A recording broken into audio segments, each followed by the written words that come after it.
ഏറ്റവും പ്രിയങ്കരരായ വിശ്വാസിനികളെ, സഹോദരീ സഹോദരന്മാരെ, അള്ളാഹുവിൻ്റെ അപാരമായ അനുഗ്രഹത്താൽ പരിശുദ്ധമായ റമളാൻ മാസത്തിൽ 7 ദിനം പൂർത്തീകരിക്കുവാനും 8ാമത്തെ ദിവസത്തിലേക്ക് പ്രവേശിക്കുവാനും അൽഹംദുലില്ലാഹ് നമുക്ക് ഭാഗ്യം ലഭിച്ചിരിക്കുകയാണ്. ഒരു ക്ലാസ് എന്നതിൽ ഉപരി സംസാരിക്കുന്ന ഈയുള്ളവനും കേൾക്കുന്ന നിങ്ങൾ ഓരോരുത്തരും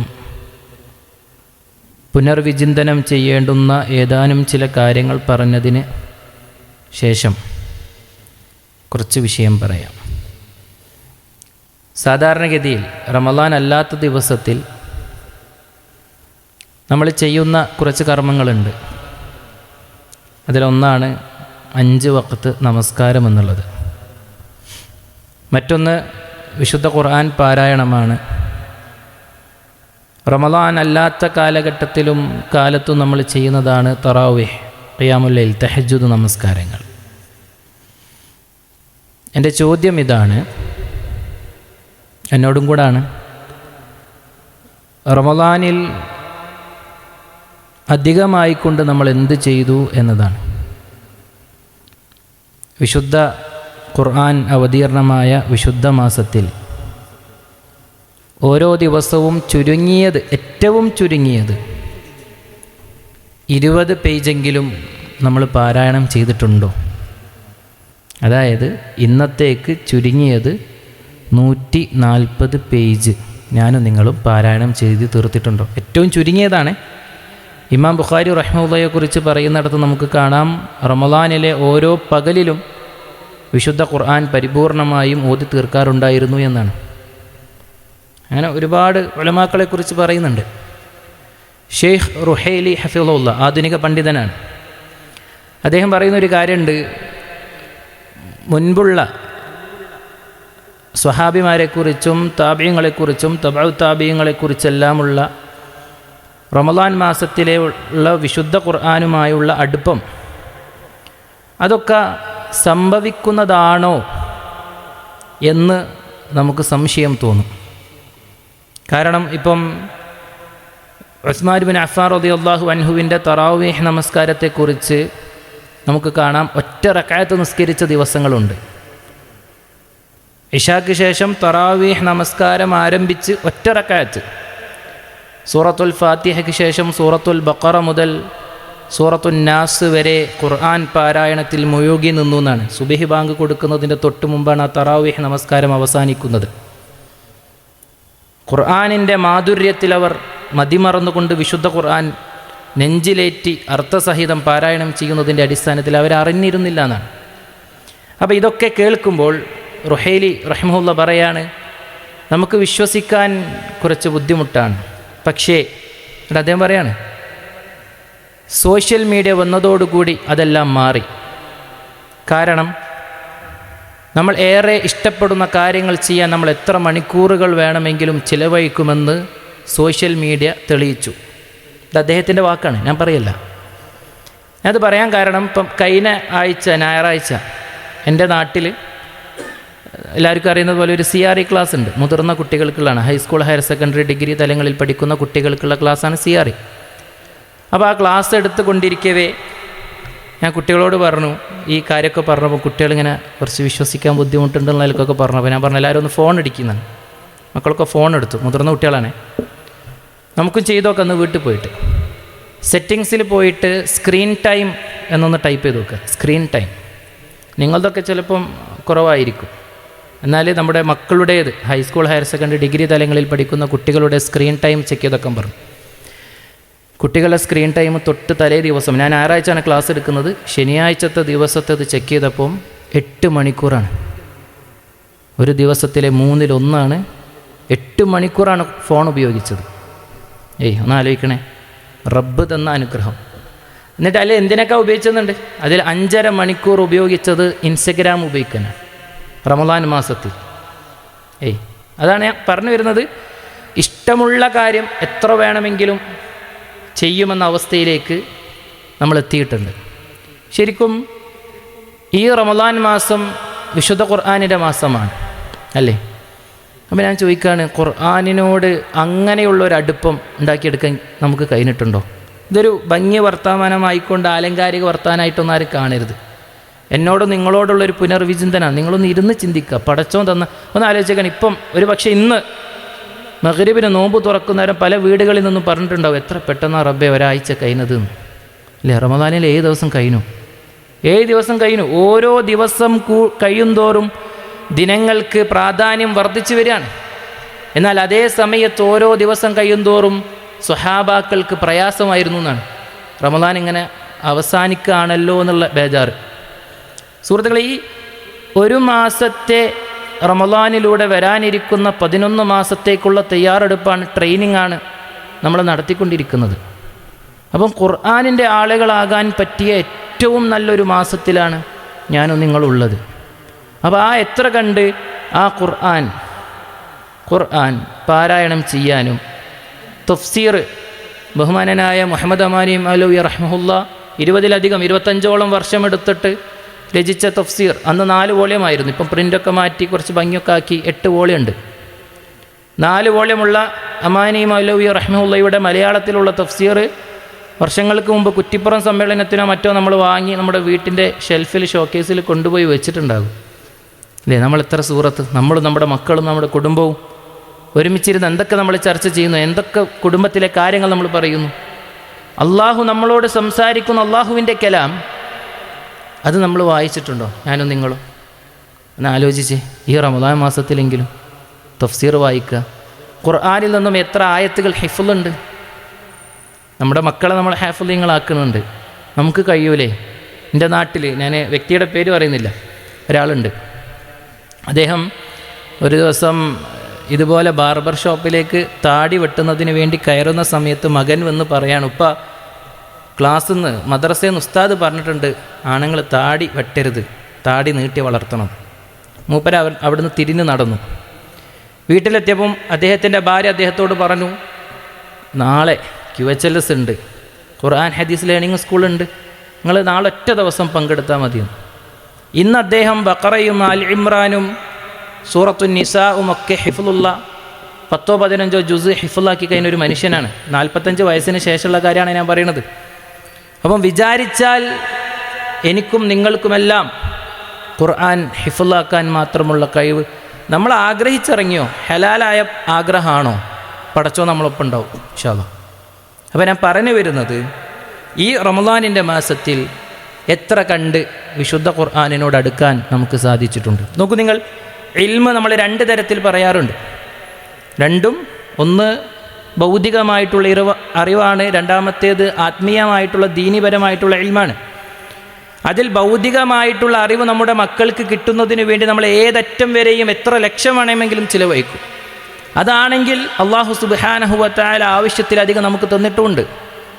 അള്ളാഹുവിൻ്റെ ഖലീഫയായി മനുഷ്യരെ സൃഷ്ടിച്ച് ഭൂമിയിലേക്ക് പറഞ്ഞയക്കുന്ന സമയത്ത് മലായിക്കത്തുകൾ അള്ളാഹുവിനോട് ചോദിക്കുന്നുണ്ട്. നമുക്കറിയുന്നതാണ്, എന്തിനാണ് നാഥ ഭൂമിയിൽ കുഴപ്പങ്ങളുണ്ടാക്കുന്ന, ഫിത്നയും ഫസാദും ഉണ്ടാക്കുന്ന, രക്തച്ചൊരിച്ചിലുകൾ നടത്തുന്ന ഒരു വിഭാഗത്തെ ഭൂമിയിലേക്ക് പറഞ്ഞയക്കുന്നത്? അള്ളാഹു സുബ്ഹാനഹു വ തആല നൽകിയ മറുപടി, ഇന്നി അഅലമു മാ ലാ തഅലമൂൻ, നിങ്ങൾക്കറിയാത്തത് എനിക്കറിയാം. തൊട്ടടുത്തായത് നമുക്കറിയാം, വഅല്ലമ ആദമൽ അസ്മാഅ കുല്ലഹാ തുമ്മ അറളഹും അലൽ മലായികതി ഫഖാല അംബിഊനി ബിഅസ്മാഇ ഹൗലാ ഇൻ കുൻതും സ്വാദിഖീൻ. അല്ലേ? ഭൂമിയിലുള്ള എല്ലാത്തിൻ്റെയും നാമങ്ങൾ ആദം നബിക്ക് അള്ളാഹു സുബ്ഹാനഹു വ തആല പഠിപ്പിച്ചു കൊടുത്തു. എന്നിട്ട് മലക്കുകളോട് അതിൻ്റെ പേരുകൾ പറയാൻ ആവശ്യപ്പെട്ടു. മലക്കുകൾ എന്താ നൽകിയ മറുപടി? ഖാലു സുബ്ഹാനക ലാ ഇൽമ ലനാ ഇല്ലാ മാ അല്ലംതനാ, നീ എത്ര പരിശുദ്ധൻ, നീ പഠിപ്പിച്ചു തന്നതല്ലാതെ, നീ പകർന്നു തന്നതല്ലാത്ത ഒരറിവും ഞങ്ങൾക്കില്ല. അങ്ങനെ ആദം നബിയോട് ആവശ്യപ്പെട്ടു എന്നാണ് ആ വസ്തുക്കളുടെ എല്ലാം പേരുകൾ മലക്കുകൾക്ക് പഠിപ്പിച്ചു കൊടുക്കാൻ, പറഞ്ഞു കൊടുക്കാൻ. നോക്കൂ നിങ്ങൾ, അത്രയും ഭൗതികമായിട്ടുള്ള അറിവ് ഇൽമ് നമുക്കുണ്ട് അല്ലേ? ഒന്ന് വാക്കുകൾ അങ്ങോട്ടും ഇങ്ങോട്ടും മാറിയാൽ അർത്ഥം എത്ര പെട്ടെന്നാണ് പറഞ്ഞത്. പട്ട്, പാട്ട്, പുട്ട് അല്ലേ? ഇങ്ങനെ ഒരു ദീർഘമൊക്കെ ഇടുന്നതിനനുസരിച്ച് ഇങ്ങനെ മാറാണ്, വലിയ വലിയ ആശയങ്ങളിലേക്ക് മാറുകയാണ്. പഠിച്ചവൻ ആവശ്യത്തിലധികം കഴിവ് നമുക്ക് തന്നിട്ടുണ്ട്. എന്നാൽ അതിനേക്കാൾ ഞാൻ ഭൗതികമായ അറിവും ആത്മീയപരമായ അറിവും രണ്ടല്ലട്ടോ. ഭൗതികമായ അറിവിലൂടെ നമ്മൾ റബ്ബിനെ കണ്ടെത്തണം. അവിടെ ശാസ്ത്രം പഠിക്കുമ്പോൾ അള്ളാഹുവിനെ നമ്മൾ കണ്ടെത്തണം. അള്ളാഹുവിൻ്റെ സിഫത്തുകളെക്കുറിച്ച് അല്ലെങ്കിൽ അള്ളാഹുവിൻ്റെ സൃഷ്ടി വൈവിധ്യങ്ങളെക്കുറിച്ച് നമ്മൾ മനസ്സിലാക്കുന്നുണ്ട്. എന്നാൽ ആത്മീയപരമായിട്ടുള്ള അറിവ് ലഭിക്കുന്നതിന് വേണ്ടി പലപ്പോഴും നമ്മുടെ മനസ്സിലുള്ളത് ഒരു 5ാം ക്ലാസ് 7ാം ക്ലാസ് വരെ മദ്രസയിൽ പഠിച്ചു കഴിഞ്ഞാൽ എൻ്റെ മക്കൾക്കെല്ലാം കിട്ടി, നമുക്കൊക്കെ കിട്ടിയെന്നാണ്. ആണോ? വിശുദ്ധ ഖുർആൻ ഫഅലം അന്നഹു ലാ ഇലാഹ ഇല്ലല്ലാഹ്, കാര്യം നീ പഠിക്കണം, അറിയണം, ലാ ഇലാഹ ഇല്ലല്ലാഹ്, അല്ലാഹു അല്ലാതെ ആരാധനക്കർഹൻ മറ്റാരുമില്ല എന്നുള്ളത്. അതാണ് ഒന്നാമത്തെ. അൽ ഇൽമു ഹുവ മഅരിഫത്തുല്ലാഹ് വ മഅരിഫത്തു നബിയിഹി വ മഅരിഫത്തു ദീനിൽ ഇസ്ലാം ബി അദില്ല. ഇൽമ് എന്ന് പറഞ്ഞാൽ, അറിവെന്ന് പറഞ്ഞാൽ ഹുവ മഅരിഫത്തുല്ലാഹ്, അള്ളാഹുവിനെ അറിയലാണ്. വ മഅരിഫത്തു നബിയിഹി, അള്ളാഹുവിൻ്റെ പ്രവാചകനെ അറിയലാണ്. വ മഅരിഫത്തു ദീനിൽ ഇസ്ലാം ബി അദില്ല, ദീനിൽ ഇസ്ലാമിനെ, ഇസ്ലാം എന്ന് പറയുന്ന ദീനിനെ തെളിവുകളിൽ നിന്നും ദലീലുകളിൽ നിന്നും പഠിക്കലാണ്. അതാണ് ഇൽമ്. അപ്പോൾ അള്ളാഹിനെ അറിയണം, റസൂലിനെ അറിയണം, ദീൻ അറിയണം. നോക്കൂ നിങ്ങൾ, അത്താ ഇബ്നു റബാഹ റഹിമഹുള്ളയുടെ ചരിത്രം നമ്മൾ മനസ്സിലാക്കിയതാണ്. കുള്ളനായിരുന്നു, മീൻസ് ഹൈറ്റ് കുറവായിരുന്നു. സൗന്ദര്യം പടച്ചോൻ നൽകിയ സൗന്ദര്യം ഉണ്ട്, പക്ഷേ മറ്റുള്ളവരുടെ കണ്ണുകളിലൂടെ നോക്കുമ്പോഴുള്ള ഒരു സൗന്ദര്യക്കുറവൊക്കെ ഉണ്ട്. അദ്ദേഹത്തെ ഉമ്മ മജ്ലിസിലേക്ക് പറഞ്ഞയച്ചു, മദ്രസയിൽ പഠിക്കുകയാണ്. അപ്പം അദ്ദേഹത്തിൻ്റെ കൂട്ടുകാർ എപ്പോഴും അദ്ദേഹത്തെ കളിയാക്കും, കുള്ളനായ അത്ത, വിരൂപനായ അത്ത എന്ന് വിളിച്ചിട്ട്. ഒരിക്കൽ അദ്ദേഹം നല്ല കഴിവായിരുന്നു ഹിഫ്ളാക്കാൻ, മനഃപ്പാടമാക്കാനും അഗാധമായ ആയത്തിൽ പഠിക്കാനുമുള്ള കഴിവുള്ള ഒരു പണ്ഡിതൻ. അങ്ങനെ അദ്ദേഹത്തിൻ്റെ ഉസ്താദ് അദ്ദേഹത്തിൻ്റെ സദസ്സിൽ എല്ലാവരും, കുട്ടികളെല്ലാവരും ഇരിക്കുന്ന സമയത്ത് ഒരു പ്രാർത്ഥന പഠിപ്പിച്ചു. നാദാ, എൻ്റെ പിരടിയെ നീ നരകത്തെ തൊട്ട് കാത്തുരക്ഷിക്കണമേ എന്ന രൂപത്തിലുള്ള ഒരു പ്രാർത്ഥന. അദ്ദേഹം അത് അവിടെ വെച്ച് നിമിഷ നേരം കൊണ്ട് ഹിഫ്ളാക്കുകയും 2 കൈകളും അള്ളാഹുവിലേക്ക് ഉയർത്തിക്കൊണ്ട് പ്രാർത്ഥിക്കുകയും ചെയ്തു. നാദാ, എൻ്റെ പിരടിയാത്ത, എൻ്റെ പിരടിയെ നീ നരകത്തെ തൊട്ട് കാത്തുരക്ഷിക്കണമേ. കൂട്ടുകാർ കളിയാക്കി, അത്താ കുള്ളനായ പിരടിയില്ലാത്ത നിൻ്റെ പിരടിയെ എങ്ങനെയാണ് പടച്ചവൻ നരകത്തെ തൊട്ട് കാത്തുരക്ഷിക്കുക എന്നൊക്കെ പറഞ്ഞിട്ട് ഭയങ്കരമായ രൂപത്തിൽ കളിയാക്കി. കനന് കലങ്ങിയ കണ്ണുകളുമായി കൊണ്ട് ഉമ്മയുടെ അടുത്തേക്ക് ഓടി വരികയാണ്. ഒന്ന് ആലോചിക്കണേ, ഉമ്മമാർക്കാണ് ഇതിൽ കൂടുതൽ റോളുള്ളത്. ഞാൻ പറഞ്ഞുതരാം. ഇപ്പം ഇമാം ബുഖാരി റഹിമഹുല്ല ചെറുപ്പത്തിലെ യത്തീമായിരുന്നു, ഇമാം ഷാഫി റഹിമഹുല്ല ചെറുപ്പത്തിലെ യത്തീമായിരുന്നു. അങ്ങനെ ലോകം കണ്ട ഒരുപാട് പ്രഗത്ഭരായ പണ്ഡിതന്മാരൊക്കെ തന്നെയും ചെറുപ്പത്തിലെ ഉപ്പമാരെ നഷ്ടപ്പെട്ട ആളുകളായിരുന്നു, ഉമ്മമാരായിരുന്നു. അവരെ ലോകത്തിൻ്റെ തന്നെ ഇമാമിങ്ങളാക്കി മാറ്റിയത് എന്ന് നമുക്ക് ചരിത്രത്തിൽ കാണുവാൻ സാധിക്കും. ഏതായാലും അത്താ ഇബ്നു റബാഹ റഹിമഹുല്ലയെ ഉമ്മ മാറോട് ചേർത്ത് പിടിച്ചു. നെറ്റിത്തടത്തിൽ ഒരു ഉമ്മ നൽകിക്കൊണ്ട് ഉമ്മ പറയാണ്, മോനെ അത്താ, നീ ഖുർആൻ പഠിക്കണമെടാ, നീ അള്ളാഹുവിൻ്റെ റസൂലിൻ്റെ ഹദീസ് പഠിക്കണം. ചരിത്രത്തിൽ കാണാൻ 30ഓളം കൊല്ലമാണ് ഉസ്താദിൻ്റെ കീഴിൽ ഇരുന്നു കൊണ്ട് അത്താ ഇബ്നു റബാഹ റഹിമഹുല്ല ചരിത്രം ദീന് പഠിക്കുന്നത്. അങ്ങനെ ഒരുപാട് വർഷം കഴിഞ്ഞു.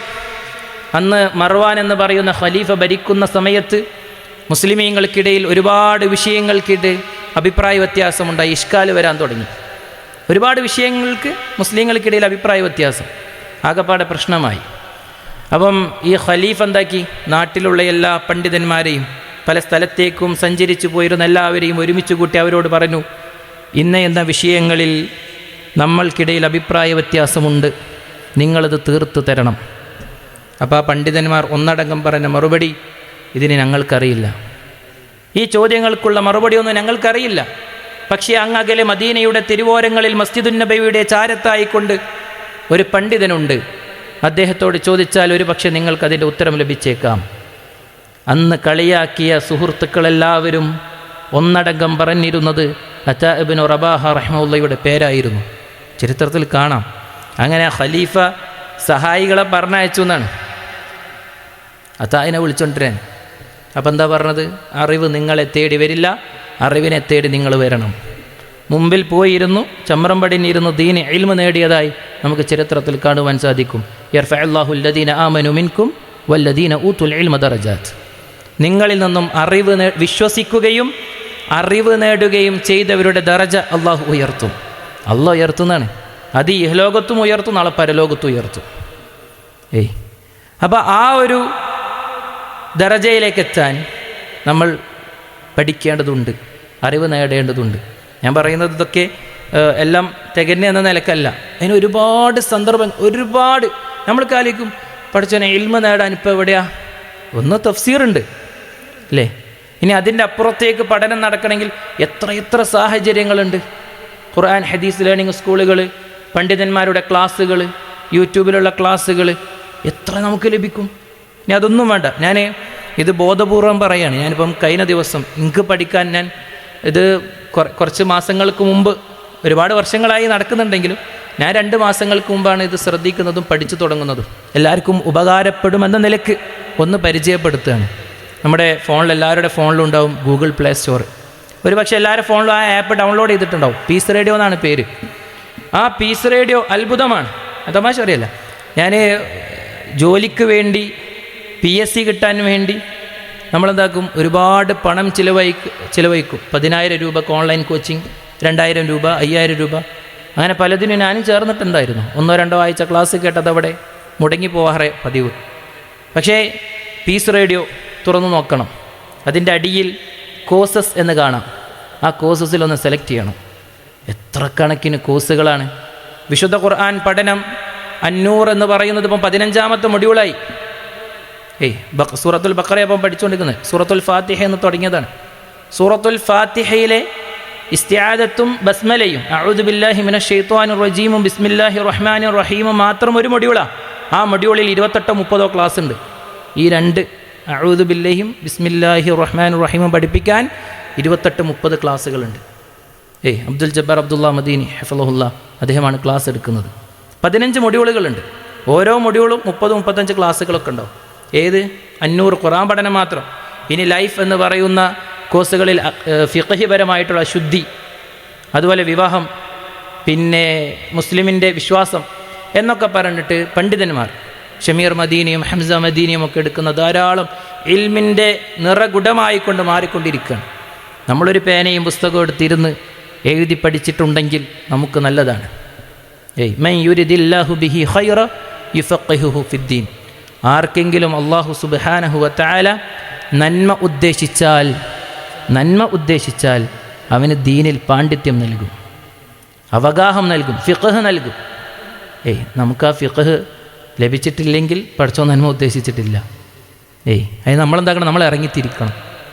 ഇത് പറഞ്ഞു പോകാൻ എളുപ്പമാണ് കേട്ടോ, കേൾക്കാനും എളുപ്പമാണ്. പക്ഷെ നമ്മൾ ആ നീയത്ത് മനസ്സിലേക്ക് കൊണ്ടുവരണം. റബ്ബ് എനിക്ക് പഠിക്കണം, എനിക്ക് ദീൻ പഠിക്കണം. ഒന്ന് ആലോചിച്ചേ. 2 ഉലമാക്കൾ, ഞാൻ പേര് മറന്നുപോയി, ഒരു അറിയപ്പെടുന്ന കിബാറുൽ ഉലമ, വലിയ പണ്ഡിതന്മാരിൽപ്പെട്ട ഒരാൾ, ഇബ്നു തൈമിയ റഹ്മത്തുള്ളാഹിയാണെന്നൊരു സംശയമുണ്ട്. അദ്ദേഹം മറ്റൊരു വാർദ്ധക്യകാലത്ത്, അസുഖം ബാധിച്ച് കിടക്കുന്ന കാലത്ത് മറ്റൊരു ആളുടെ ക്ലാസ് കേൾക്കാൻ വേണ്ടി വടിയും കുത്തിപ്പിടിച്ച് നടക്കുകയാണ്. എന്നാലോചിക്കണേ, വലിയ പണ്ഡിതനാണ്. അപ്പം വഴിയിൽ നിന്നും ഒരാൾ കണ്ടപ്പം ചോദിക്കുന്നുണ്ട്, നിങ്ങൾ എന്തിനാ അത്ര കഷ്ടപ്പെടുന്നത്? നിങ്ങൾക്ക് നല്ല ഇൽമുള്ളതല്ലേ? അപ്പം നൽകിയ മറുപടി, കട്ടിൽ മുതൽ തൊട്ടിൽ വരെ ഞാൻ ഇൽമു നേടുന്നതാണ്. നമുക്കറിയാം അല്ലേ?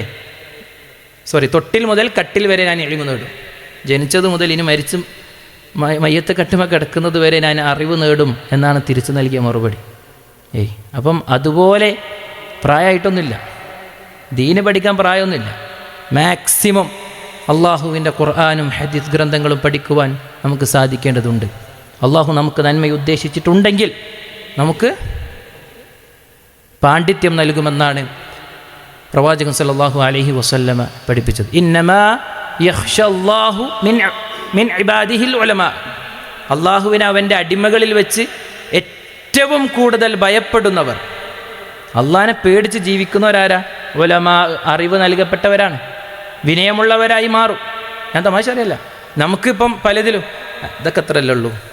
ഒന്നാലോചിച്ചേ, ഖുർആൻ നമ്മൾ സ്ഥിരമായിട്ട് അതിനോടൊരടുപ്പം കാണിക്കുന്നില്ല. നിസ്കാരത്തിലൊരു പക്ഷേ കുറച്ച് എന്താ പറയുക, 5 വക്തിന് പള്ളിയിലെത്തുന്നുണ്ട്, പക്ഷേ 2 റക്അത്ത് കഴിഞ്ഞിട്ട് എത്തുന്നുള്ളൂ. അങ്ങനെയൊക്കെ ഒരു അവസ്ഥയിലാണെങ്കിൽ പഠിച്ചവനുള്ള പേടി കുറച്ച് കുറഞ്ഞിട്ടുണ്ടെന്നാണ് അതിൻ്റെ അർത്ഥം. അതെന്തുകൊണ്ടാണ്? ഇൽമില്ലാത്തതുകൊണ്ടാണ്. ഇന്നമാ യഖ്ഷല്ലാഹു മിൻ ഇബാദിഹിൽ ഉലമാ. അള്ളാഹുവിനെ അവൻ്റെ അടിമകളിൽ വെച്ച് ഏറ്റവും കൂടുതൽ ഭയപ്പെടുന്നവർ അറിവ് നൽകപ്പെട്ടവരാണ്. അങ്ങനെയാണ്. ഇപ്പോൾ അള്ളാഹുവിൻ്റെ നാമങ്ങൾ നമുക്കറിയാം. അള്ളാഹുവിൻ്റെ നാമങ്ങൾ തൗക്കീഫിയാണ്. എങ്ങനെയാണോ പഠിപ്പിച്ചത് അതങ്ങനെ പഠിക്കണം. അള്ളാഹുവിന് 99 നാമങ്ങളുണ്ട്. എന്ന് ഖുർആനിലൂടെയും ഹദീസിലൂടെയും പഠിപ്പിച്ചിട്ടുണ്ടെങ്കിൽ അതിൻ്റെ അപ്പുറത്തേക്ക് നല്ലതല്ലേ എന്ന് കരുതി ഒരു നാമം നമുക്ക് കൊടുക്കാൻ കഴിയില്ല. ആ അള്ളാഹുവിൻ്റെ 99 നാമങ്ങൾ ഇഹ്സാ ചെയ്താൽ അവൻ സ്വർഗത്തിൽ പ്രവേശിക്കും എന്നാണ് അള്ളാഹുവിൻ്റെ റസൂൽ പറഞ്ഞത്. എന്താ ഇഹ്സാ ചെയ്യാന്ന് പറഞ്ഞിട്ടുണ്ടെങ്കിൽ ആ 99 നാമങ്ങൾ ഹിഫ്ളാക്കണം, ആ 99 നാമങ്ങളുടെ വിശദീകരണം പഠിക്കണം, അറിയണം. ആ 99 നാമങ്ങൾ മുൻനിർത്തിക്കൊണ്ട് അള്ളാഹുവിനോട് പ്രാർത്ഥിക്കണം. ഇത് ചെയ്തവനെ സംബന്ധിച്ചിടത്തോളം അവന് അറിവുണ്ട്. അവനെന്താ അറിവുണ്ട്? അള്ളാഹു എല്ലാം കാണുന്നവനാണ്, എല്ലാം കേൾക്കുന്നവനാണ്, എല്ലാം മനസ്സിലാക്കുന്നവനാണ് എന്ന് കൃത്യമായ ബോധമുണ്ട്. അള്ളാഹുവിൻ്റെ നാമങ്ങളെക്കുറിച്ചും നാമഗുണ വിശേഷണങ്ങളെക്കുറിച്ചും അറിയുന്നവനെ സംബന്ധിച്ചിടത്തോളം അവൻ റബ്ബിനെ പേടിക്കും. അപ്പം ഞാൻ പറഞ്ഞു വരുന്നത് അടിസ്ഥാനം ഇൽമാണ്. ഇപ്പം ബുഖാരി റഹിമഹുള്ളയുടെ സ്വഹീഹുൽ ബുഖാരി അതിൻ്റെ കിതാബുകൾ പരിശോധിച്ചിട്ടുണ്ടെങ്കിൽ ആദ്യം കിതാബുൽ വഹിയാണ്, വഹീൻ്റെ ആരംഭവും വഹിയുമായി ബന്ധപ്പെട്ട കാര്യങ്ങളൊക്കെ. അതിനുശേഷം വരുന്നത് കിതാബുൽ ഈമാൻ, വിശ്വാസപരമായിട്ടുള്ള കാര്യങ്ങളാണ്. അതിനുശേഷം വരുന്നത് കിതാബുൽ കിതാബുൽ ഇൽമ് കഴിഞ്ഞിട്ടാണ് കിതാബു ത്വഹാറയും, അത് കഴിഞ്ഞിട്ടാണ് കിതാബുൽ ഇബാദത്തും. അതായത് ഇബാദത്തിൻ്റെയും ആരാധനാ കർമ്മങ്ങളുടെയും ശുദ്ധിയുടെയും ഒക്കെ മുന്നേ ഇൽമിനെയാണ്, അറിവിനെ അവിടെ കൊണ്ടുവന്നത്. അതിൻ്റെ ഹെഡിങ് തന്നെ അൽ ഇൽമു ഖബ്ല അൽ അമൽ, പ്രവർത്തിക്കുന്നതിന് മുമ്പ് അറിവ് നേടുകയാണ്. അതുകൊണ്ടാണ് റഈസുൽ ഇബാദത്ത്, ഞാൻ അവസാനിപ്പിക്കുകയാണ്, റഈസുൽ ഇബാദത്ത്, ആരാധനകളുടെ നേതാവ് എന്ന നിലയ്ക്ക് അറിവ് നേടുന്നതിനെ പരിചയപ്പെടുത്തിയത്. കാരണം നിസ്കാരം ശരിയാവണമെങ്കിൽ അറിവ് വേണം, നോമ്പ് ശരിയാവണമെങ്കിൽ നോമ്പിനെക്കുറിച്ചുള്ള അഹ്കാമുകളെക്കുറിച്ചുള്ള അറിവ് വേണം. അപ്പോൾ ഈ അറിവ് നമ്മളെ തേടി വരില്ല, നമ്മൾ അറിവിനെ തേടി പോകണം എന്നതാണ് എനിക്ക് നിങ്ങളോട് വസിയത്ത് ചെയ്യാനുള്ളത്. കേട്ടുപോകാൻ എളുപ്പമാണ്. പക്ഷേ ഇന്ന് ഇവിടെ നിന്നും നിങ്ങൾ എണീക്കുന്ന സമയത്ത്, ഈ പള്ളിയിൽ നിന്നും നിങ്ങൾ കാല് പുറത്തേക്ക് വെക്കുന്ന സമയത്ത് ഒരു തീരുമാനത്തോടു കൂടിയായിരിക്കണം ഞാനും നിങ്ങളും ഇറങ്ങേണ്ടത്. ഇൻഷാ അല്ലാഹ് ഖുർആനിൻ്റെ ആളുകളാകും. നാളെ അഹ്ലുൽ ഖുർആനിൻ്റെ ആളുകളെ വിളിച്ചു കൂട്ടുന്ന സമയത്ത്, ഖുർആനിൻ്റെ ആളുകൾക്ക് ഖുർആൻ ഷഫാഅത്ത് ചെയ്യുന്ന സമയത്ത് ആ കൂട്ടത്തിൽ ഞാനും നിങ്ങൾ ഉണ്ടാവണം. ഇൻഷാ അല്ലാഹ് ഉണ്ടാവണം. അള്ളാഹു തൗഫീഖ് ചെയ്യട്ടെ. അപ്പം ദീന് പഠിക്കാനുള്ള ഒരു അവസരവും നഷ്ടപ്പെടുത്തില്ല എന്നും പരമാവധി പഠിക്കാൻ ഒരുപാടുണ്ട് എന്നും പണ്ട് മലയാള മനോരമൻ്റെ പരസ്യത്തിലൊക്കെ ഉണ്ടാകുന്നത് പോലെ അറിയുന്നതേറെ അറിയാത്തത് അതിലേറെയാണ് എന്ന കൃത്യമായ ബോധ്യത്തിൻ്റെ അടിസ്ഥാനത്തിൽ ദീന് പഠിക്കാൻ സമയം കണ്ടെത്തി മാറിയിരിക്കുമെന്ന കൃത്യമായ ബോധത്തോടുകൂടി, തീരുമാനത്തോടുകൂടി, നിയ്യത്തോടുകൂടി ഈ പള്ളിയിൽ നിന്നും ഈ റമദാനിലെ 8ാമത്തെ തറാവീഹ് നമസ്കരിച്ച് നമ്മൾ ഇറങ്ങാണ്. ഇനി വരാനിരിക്കുന്ന ബാക്കി 23 നോമ്പ് പൂർത്തീകരിക്കുമോ എന്ന് നമുക്കറിയില്ല, അല്ലേ? അള്ളാഹു അതിനുള്ള ആയുസ് നമുക്ക് തരുമോ നമുക്കറിയില്ല. ഇപ്പം ഞാനിത് പറയുന്നേരം നിങ്ങളുടെ മനസ്സിലേക്ക് പല ആൾക്കാരും മുഖവും വന്നിട്ടുണ്ടാവും.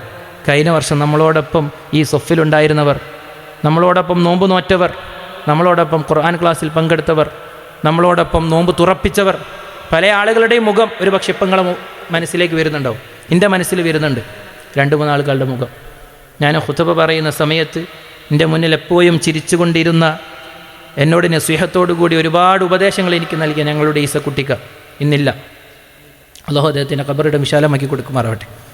അപ്പോൾ അതുപോലെ മുഖങ്ങൾ നിങ്ങളുടെ മനസ്സിലേക്ക് വരുന്നുണ്ടാവും. ഇനി അടുത്ത വർഷം ഇതേപോലെ മറ്റൊരാൾ ഇവിടെ നിന്ന് സംസാരിക്കുന്ന സമയത്ത് ഈ കാര്യം പറയുന്നവരും ചിലപ്പോൾ നമ്മുടെ മുഖങ്ങളായിരിക്കും പലരുടെയും മനസ്സിലൂടെ കടന്നു പോവുക. അപ്പം കിട്ടിയ റമദാൻ പരിപൂർണമായും ഉപയോഗപ്പെടുത്താനുള്ള ഭാഗ്യം നമുക്കുണ്ടാകണം. അല്ലാഹു നമ്മെ തൗഫീഖ് ചെയ്യുമാറാവട്ടെ. ഈ റമദാനിനെ പരിപൂർണമായും ഉപയോഗപ്പെടുത്തുന്നവരുടെ കൂട്ടത്തിൽ അല്ലാഹു നമ്മെ ഉൾപ്പെടുത്തി അനുഗ്രഹിക്കുമാറാവട്ടെ.